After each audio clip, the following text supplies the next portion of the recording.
Here are my annotations for Pedagogy of the Oppressed. For starting chapter 1, ontological, I highlighted that, and it means dealing with nature of being. And then any attempt to soften the power of the oppressor in deference to the weakness of the oppressed almost always manifests itself in the form of false generosity. And I made a mention that this is highly seen on social media.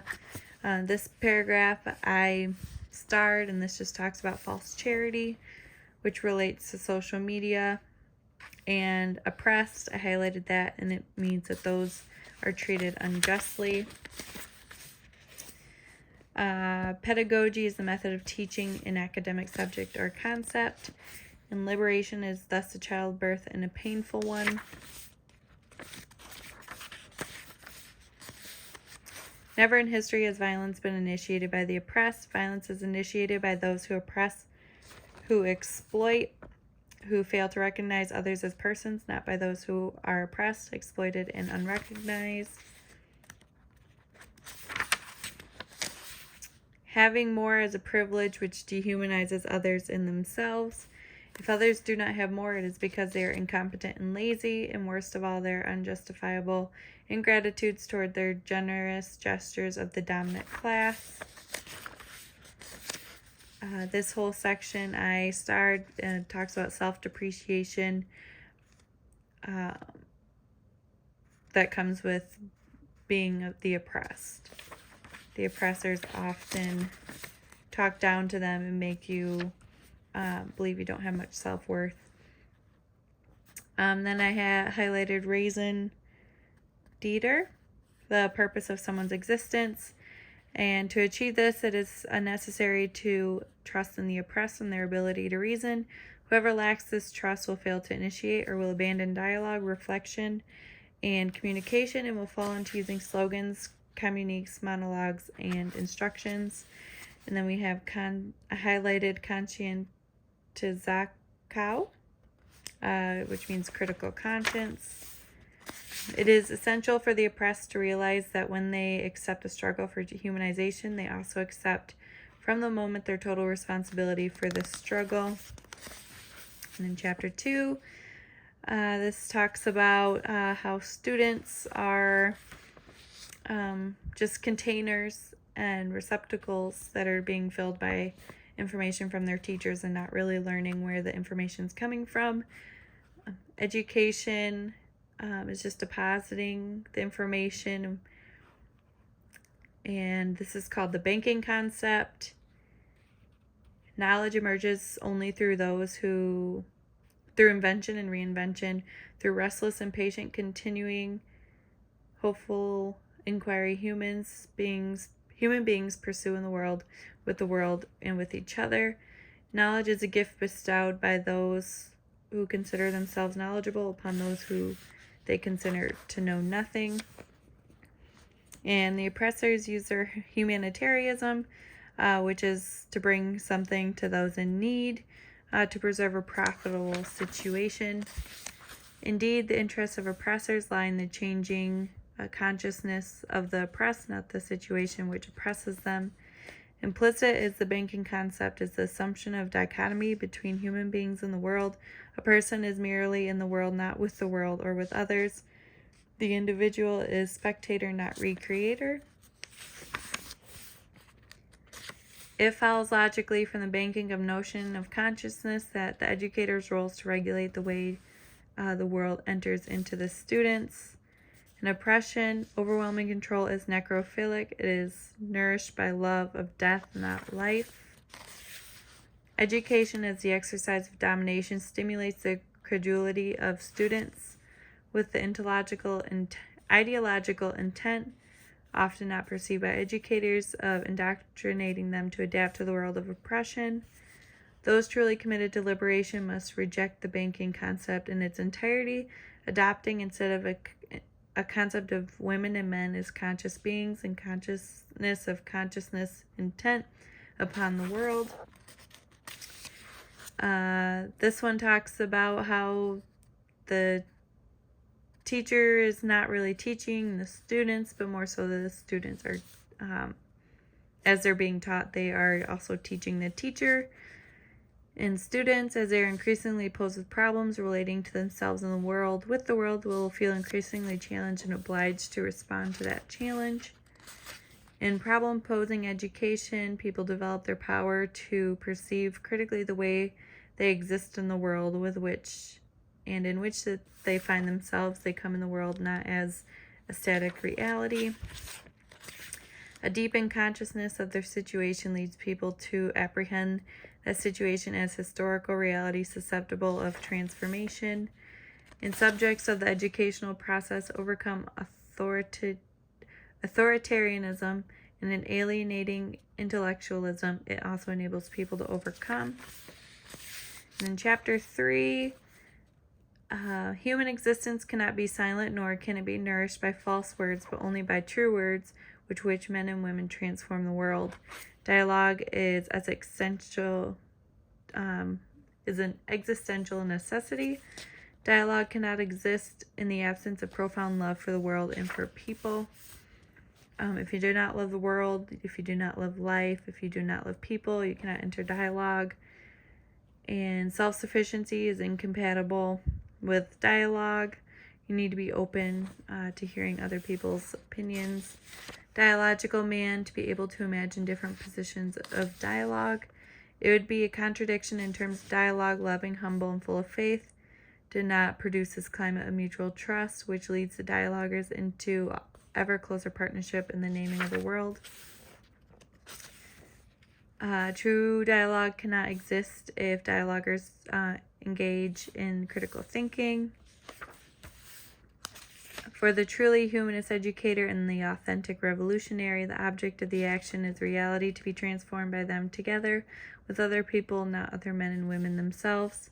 On the contrary, the task of humanists is to see that the oppressed become aware of the fact that as dual beings housing the oppressors within themselves, they cannot be truly human. It is not our role to tell people about how we feel about the world, but rather to hear what they view as well. The concept of generative theme is neither arbitrary invention nor a working hypothesis to be proved. If it were a hypothesis to be proved, the initial investigation would seek not to ascertain the nature of theme, but rather the very existence or non-existence of themes themselves. Animals are not challenged by the configuration which confronts them. They are merely stimulated. Their life is not one of risk-taking. This whole section just talks about how animals are kind of here and they move about their life as they need to in their habitat, not as much as we as humans. We live to survive, but also work towards changing the world. And then in this section, it says, similarly, animals lack the ability to exercise limit acts, which require decisive attitude towards the world. Animals, again, they produce and build in the means to survive and not change the world as us humans do. An epoch is characterized by complex ideas, concepts, hopes, doubts, values, and challenges, and dialectical interaction with their opposites striving towards plenitude. Generative themes can be located in concentric circles, moving from the general to the particular. I consider the fundamental theme of our epoch to be that domination, which implies its opposite, the theme of liberation, as the objective to be achieved.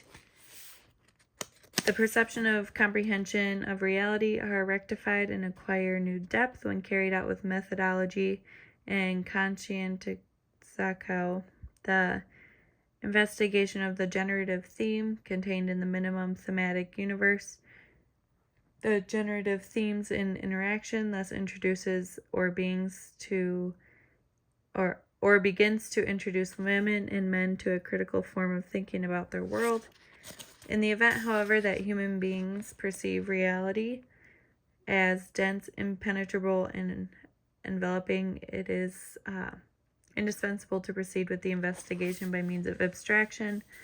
And when individual is presented with coded existential situation, his tendency is to split the coded situation. In the process of decoding, the separation corresponds to the stage we call the description of the situation and facilitates the discovery of the interaction among the parts of the disjoined whole. And a generative theme, it can only be apprehended in the human-world relationship to investigate.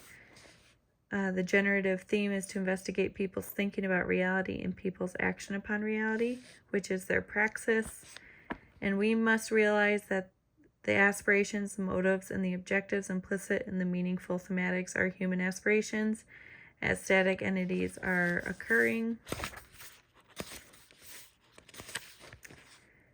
Fatalism is the lack of a task. Thus, although the limitation or limit situations are objective realities which call forth needs in individuals, one must investigate with these individuals their level of awareness of these situations.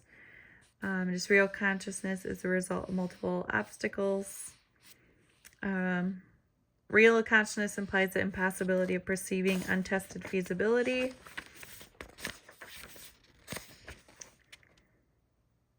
This one I related to human nature.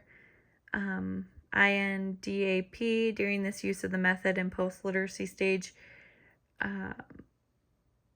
people became interested in discussion only when the codification related directly to their felt needs. And then this section talks about when Bode, he projects a very simple codification of existential situation. And after it's decoded, the participants successfully projects alongside in the auxiliary codifications. They verbalize the connection between earning low wages, feeling exploited, and getting drunk as a flight from reality.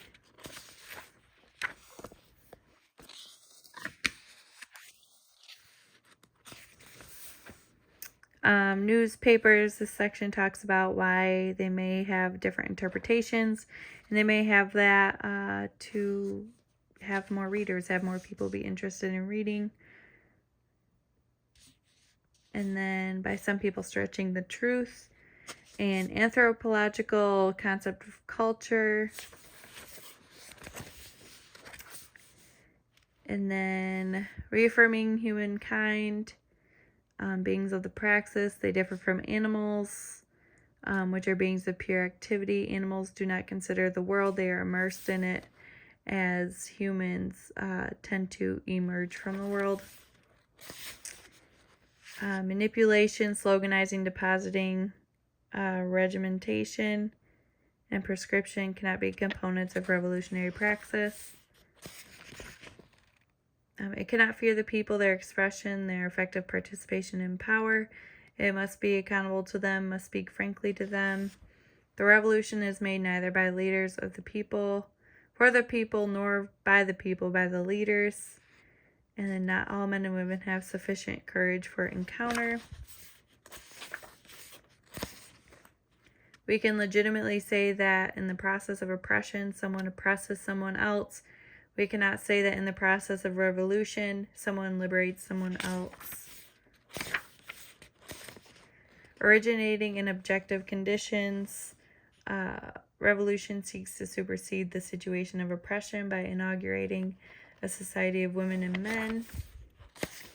Every act of conquest implies a conqueror and someone or something to conquer. In some, there is no oppressive reality, which is not at the same time necessarily anti-dialogical, just as there is no anti-dialogue. As the oppressor minority subordinates and dominates the majority, it must divide it and keep it divided in order to remain in power. The more alienated people feel, the easier it is to divide them. For manipulation, by means of manipulation, the dominant elites try to conform the masses to their objectives. Manipulation, like the conquest, who whose objectives it serves attempts to anesthetize the people so they will not think. They want them all to think one way. And welfare programs, they act as an anesthetic, distracting the oppressed from their true causes of their problems.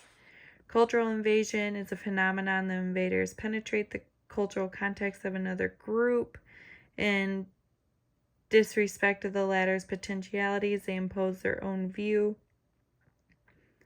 of the world upon those they made, inhibit creativity. For cultural invasion to succeed, it is essential for that those invaded become convinced of intrinsic inferiority. Cultural invasion is has on the one hand an instrument of domination, and on the other the result of domination, to take over.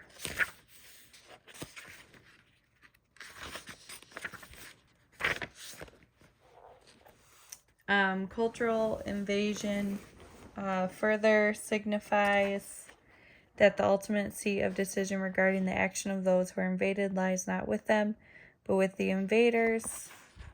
It is essential not to confuse modernization with development.